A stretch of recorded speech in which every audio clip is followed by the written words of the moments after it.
చాలా దూర ప్రాంతాల దగ్గర నుంచి మరి కాయతి బాడి గారి కోసం వచ్చినటువంటి మేధావులకి,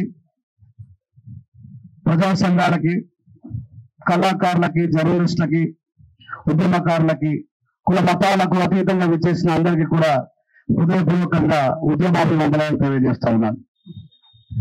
మరి బ్రోకర్ జర్నలిస్టులు ఉంటేనేమో బ్రోకర్లను తిట్టే విధానమే, నిజాయితీగా జర్నలిస్టులు ప్రభుత్వంతో పోరాడితే కష్టపడుతుంటే అండగా నిలవాల్సినటువంటి వ్యక్తులను కూడా మనమైన విషయాన్ని తెలుసుకోవాలి.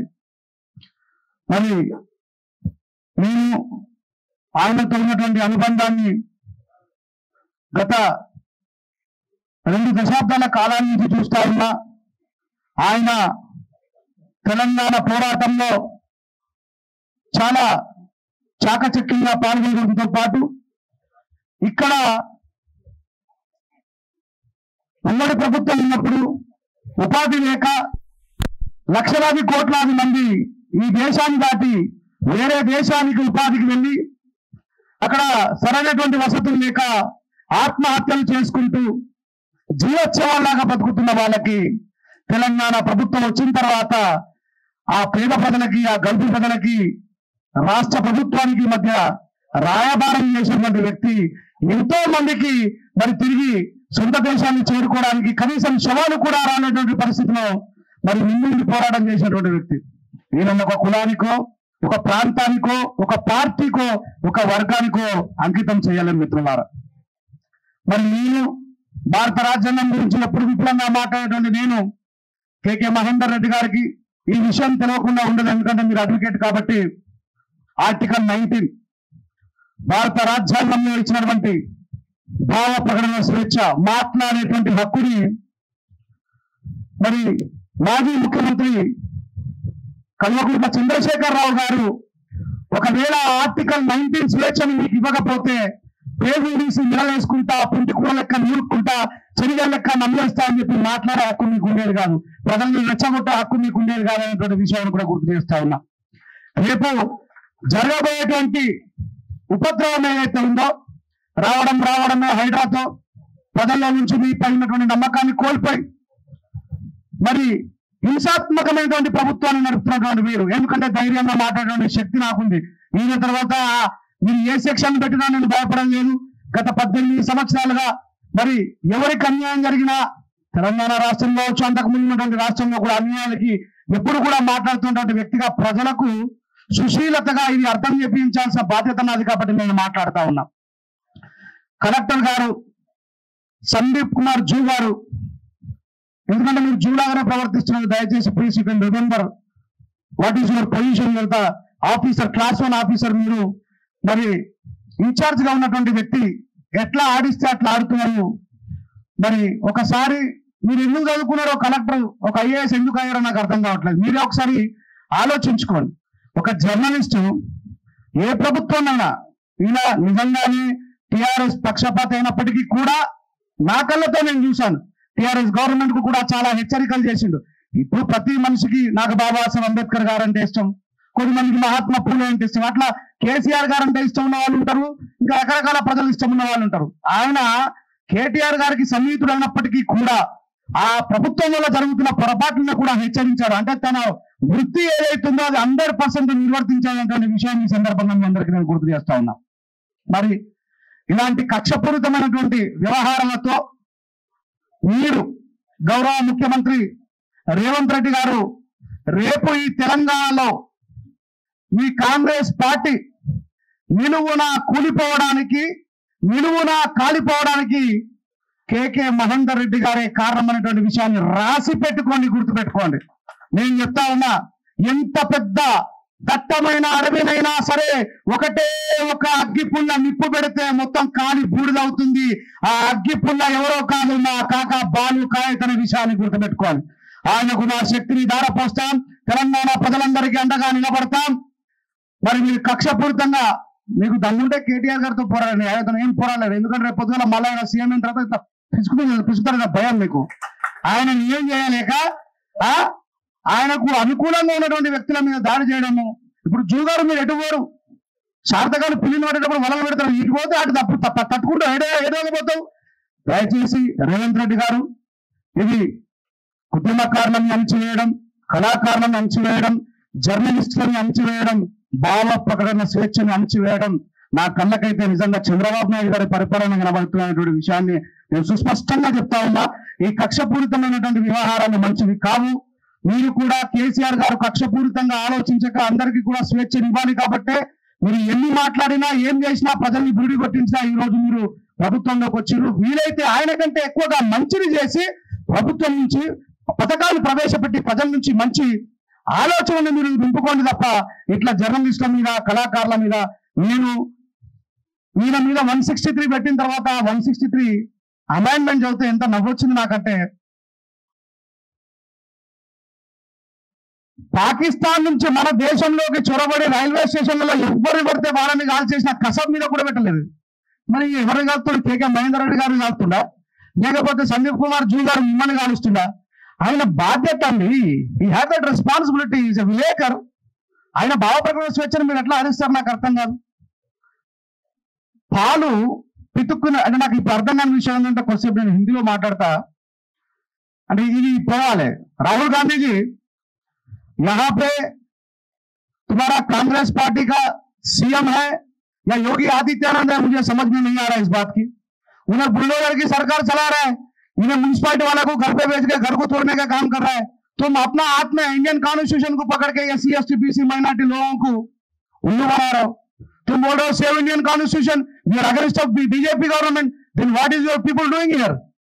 तुम्हारा लोग भी बुल्डोजर के काम कर रहा है. तुम सोचो तुम रेवंत रेड्डी को लगाया क्या अगर चुनाव में, फिर योगी आदित्यनाथ को लगाया? इस बात की तुम थोड़ा सोच करो. और सीएम रेवंत रेड्डी मेरा ख्याल में तो वो कांग्रेस पार्टी की हो ही नहीं सकता, वो अंतर्गत बीजेपी है. मैं मेरा बेशक खुला हाथ से बोल रहा हूं, मुझे जो भी काम कर रहा है वो प्रजा भला के लिए काम नहीं कर रहा है. ఇక్కడ ఇంకో మాట గుర్తు చేస్తా. భావ ప్రకటన స్వేచ్ఛను హరించే కార్యక్రమాన్ని 1883లో బ్రిటిష్ గవర్నమెంట్ తీసుకొచ్చింది. 1883లో బ్రిటిష్ గవర్నమెంట్ ఈ స్వాతంత్ర పోరాటంలో పాల్గొంటున్న వాళ్ళని, స్వరాజ్యం జన్మ హక్కు అంటూ నిలదీస్తున్న వాళ్ళని, వాళ్ళ గొంతులు నొక్కండి ఒక స్పెషల్ అమైండ్మెంట్ ఏదైతే తీసుకుని వచ్చిందో, మరి మీరు బ్రిటిష్ కాంగ్రెసా ఇండియన్ కాంగ్రెసా అనేది ఆలోచించుకోవాలా.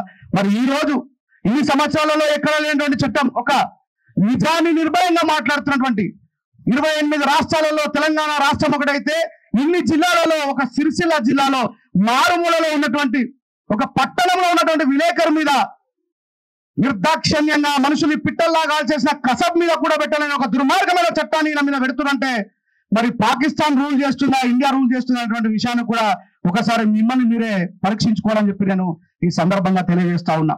మళ్ళీ చెప్తా ఉన్నా, ఇది మంచి పద్ధతి కాదు.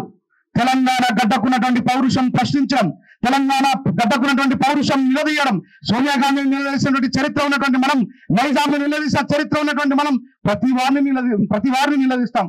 కేసీఆర్ గారు గవర్నమెంట్ లో అవకతవకలు జరిగిన కళాకారులు పాటలు రాసిండు, ఈ గవర్నమెంట్ లో అవకతవకలు జరిగిన కళాకారులు పాటలు రాస్తారు, పాడతారు. కానీ ఇలాంటి చట్టాలు పెట్టడం అయితే మంచిది కాదు. నేను ఇంత ముందే నేను మీ గురించి తెలుసుకున్నాను. IAS officer Sandeep Kumar zoo గారు మరి I will show you who I'm అని చెప్పేసి మీరు అప్పుడప్పుడు ప్రకటన చేస్తారట. దయచేసి తెలంగాణ కళాకారులు హూ ఐఎమ్ అని షో చేసే పరిస్థితి తీసుకురాకండి అని చెప్పి నేను తెలియజేస్తా ఉన్నా. సంపూర్ణంగా మరొకసారి బాలు కాయిత్ గారికి ఇది నిర్దాక్షిణ్యమైనటువంటి చర్య. ఆయన సతీమణి, ఈయన భారత పౌరుడిగా ప్రతిష్టాత్మకమైనటువంటి 4 పిల్లర్లలో ఒక పిల్లర్ అయినటువంటి మీడియాని ఆయన గొంతుని నొక్కుకోకుండా ఎంతో మంది దీనజనులకి ఆయన గొంతును మద్దతుగా ప్రకటిస్తూ ముందుపోతున్న సమయంలో ఆయన భార్య ఎవరైతే ఉన్నారో ఒక గవర్నమెంట్ ఉద్యోగాన్ని తను కష్టపడి చదువుకొని ఉద్యోగాన్ని సంపాదించుకొని తన కుటుంబాన్ని తను పోషించుకుంటూ సక్రమంగా జాగుతున్నటువంటి సంసారంలో మీరు ఏలు పెట్టిన కొరగా గుర్తుపెట్టుకోండి. ఒక ఆడకూతురు విసిరి ఎప్పుడు కూడా మంచిది కాదనే విషయాన్ని సందర్భంగా గుర్తు చేస్తా ఉన్నా. ఆమె కన్నీళ్లు పెట్టుకోవడానికి కారణమైంది ఈ రోజు మీరు. అందుకే చెప్పిన సిరిసిల్ల అనేది రేవంత్ రెడ్డి గారి గవర్నమెంట్ కు ఉరిసిల్లగా మారబోతుంది. ఈ విషయాన్ని రాసి పెట్టుకోండి. నేను చెప్తా ఉన్నా, మీ అడవిని, మీ అక్రమమైనటువంటి ప్రభుత్వాన్ని నిలువున కాల్చబోయేది బాలు కాయతి అనేటువంటి ఒక అగ్గిపుల అనేటువంటి విషయాన్ని గుర్తు చేస్తూ మరి నా మిత్రుడు సహోదరుడు మా మిట్టపల్లి సురేందర్ గారు ప్రకటించినట్టు మేమందరం కూడా ఏదో ఊరికే వేరే సంఘాలలో నుంచి వచ్చినటువంటి వాళ్ళం కాదు.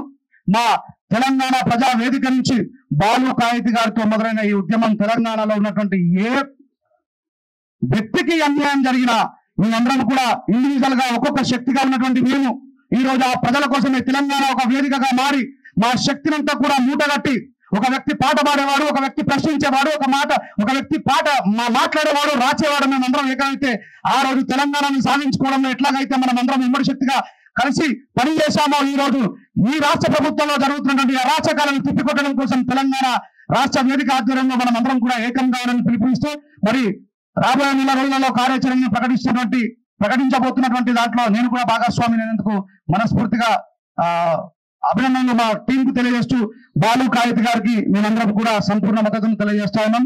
ఈయన మళ్ళీ చెప్తా ఉన్న కులానికి, మతానికి, ప్రాంతానికి అతీతమైనటువంటి వ్యక్తి. ఇందాక హైకోర్టు అడ్వకేట్ అనిల్ గారు మాట్లాడుతూ చెప్పి ఆదిలాబాద్ లో ఉన్నటువంటి నేను ఇక్కడ దాకా రావడానికి గల కారణం ఏంటంటే న్యాయాన్ని బతికించడం కోసం అనే విషయాన్ని మనం అందరం కూడా ఇక్కడ దాకా వచ్చి ఆయనకు మద్దతుగా ఉన్నామనే విషయాన్ని మళ్ళీ తెలియజేస్తూ ఇలాంటి కార్యక్రమాలు రాష్ట్ర వ్యాప్తంగా జరగబోతున్నాయి. It is start from Sircilla. I don't know where to send. బాబు మీకు కానీ ఇంకో విషయాన్ని నేను ఖచ్చితంగా చెప్పాల్సి మర్చిపోయినా, సారీ. మరి నా జాతి బిడ్డలు దయచేసి ఎవరేమనుకోవద్దు, అంటే ఇక్కడ జరిగినటువంటి దాన్ని చెప్తా ఉన్నా. మనము బలహీనమనే విషయం రాష్ట్రం ముందర ఆల్రెడీ ప్రకటించబడ్డది. మళ్ళీ మనం రాష్ట్రంలోనే కాదు జిల్లాలలో, మండలాల్లో కూడా బలహీనం అని చెప్పి స్వచితి పేర్చుకోకండి అని చెప్తా ఉన్నా. స్వచితి పేర్చుకున్న వాళ్ళందరికీ కూడా నిండు హృదయంతో శ్రద్ధాంజలి ప్రకటిస్తా ఉన్నా. ఒక కులాన్ని, మతాన్ని, ప్రాంతాన్ని కాదని విశ్వం దాకా ప్రయాణం చేసినటువంటి ఒక వ్యక్తిని ఎదగనిద్దాం. మనలో పుట్టినటువంటి ఒక బిడ్డని మనకు వీలైతే చేతులిచ్చి పైకి సాగనంపుదాం, ముందుకు సాగనంపుదాం తప్ప కిందికి లాగే ప్రయత్నం చేయొద్దు. కక్కినటువంటి కూడిని కుక్క మళ్ళీ ఎప్పుడు ముట్టదనే విషయాన్ని తెలియజేస్తూ ఇంత ఘాటుగా నేను మాత్రమే మాట్లాడతాను కాబట్టి చెప్తా ఉన్నా.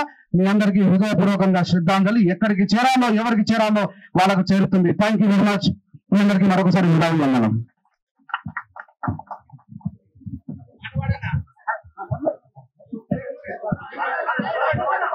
అన్నా రమేష్ అని ఒక పాట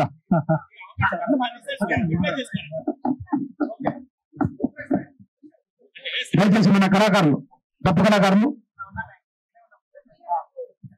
మనలో మానసిక బలహీనత ఎట్లా ఉంటుందంటే మనలో ఒకరు ఎదుగుతా ఉంటే మనలో చేతులు బట్టి కిందికి చూస్తూ ఉంటారు. ఆ మానసిక బలహీనత ఒక పల్లవి చరణం ద్వారా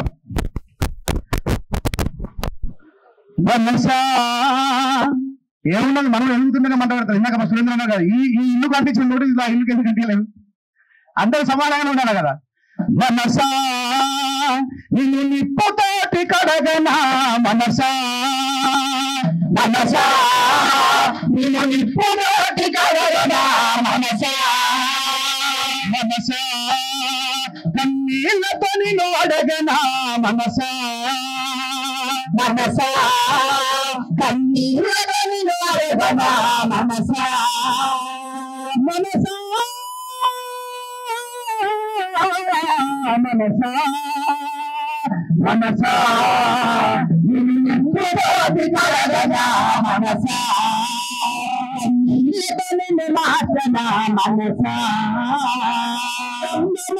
అందుకునే శక్తి నీకున్నా, సముద్రాలంత కలిగే బలం నీకున్నా, చందమామనందుకునే శక్తి నీకున్నా, సముద్రాలంత కలిగే బలం నీకున్నా, చందమామనందుకునే శక్తి నీకున్నా, సముద్రాల మీద కలిగే బలం నీకున్నా, చందమామనందుకునే శక్తి నీకున్నా, సముద్రాల మీద కలిగే బలం నీకున్నా.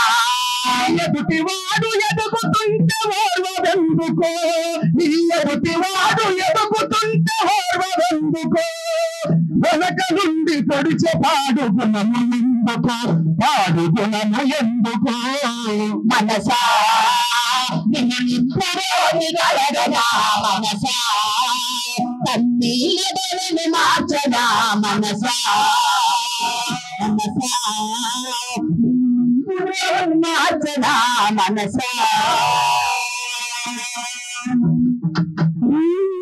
సృష్టికి ప్రతి సృష్టి నీవు చేయగలిగిన, మనిషిలోని అనుభవమును మార్చగలిగిన, సృష్టికి ప్రతి సృష్టి నీవు చేయగలిగిన, మనిషిలోని అనుభవమును మార్చగలిగిన, సృష్టికి ప్రతి సృష్టి నీవు చేయగలిగిన మనిషిలోని అనువనువును మార్చగలిగిన సృష్టికి ప్రతి సృష్టి నీవు చేయగలిగిన మనిషిలోని అనువనువును మార్చగలిగిన మనసులున్న మాయ పొరను తుంచవెందుకో నీ మనసులున్న మాయ పొరను తుంచవెందుకో మనిషిలాగా ఒక్క దినం బ్రతుకవెందుకో నీవు బ్రతుకవెందుకో మనసా మనసా మనసా కన్నీళ్ళని మార్చరా మనసా ఇంగిలోని చిలుకు కింద స్వార్థమున్నదా వీడనిచ్చ చెట్టు కింద హింసమున్నదా ఇంగిలోని చిలుకు కింద స్వార్థమున్నదా వీడనిచ్చ చెట్టు కింద హింసమున్నదా ఇంగిలోని చిలుకు కింద స్వార్థమున్నదా వీడనిచ్చ చెట్టు కింద హింస ఉన్నదా మంగియాల చిలుకు కింద సాగమున్నదా వీడనిచ్చ చెట్టు కింద హింస ఉన్నదా మనసులున్న మాయ పొరను తెంచుడెన్నడో మన మనసులున్న మాయ పొరను తెంచుడెన్నడో మమతల పాదోటలో నాకు విన్నడు మనలో నాకు విన్నడు మనసా మనసా మనసా కన్నీళ్ళ మనసా అలా మన మనసులో ఉన్నటువంటి దుర్గంధంతా కూడా కలుపుకొని ప్రకృతిని మమేకమైన పూజించాలని మనస్ఫూర్తిగా కోరుకుంటూ ఉంటాం మద్దతులో బాలు కాయితీ గారికి ఉంటాం.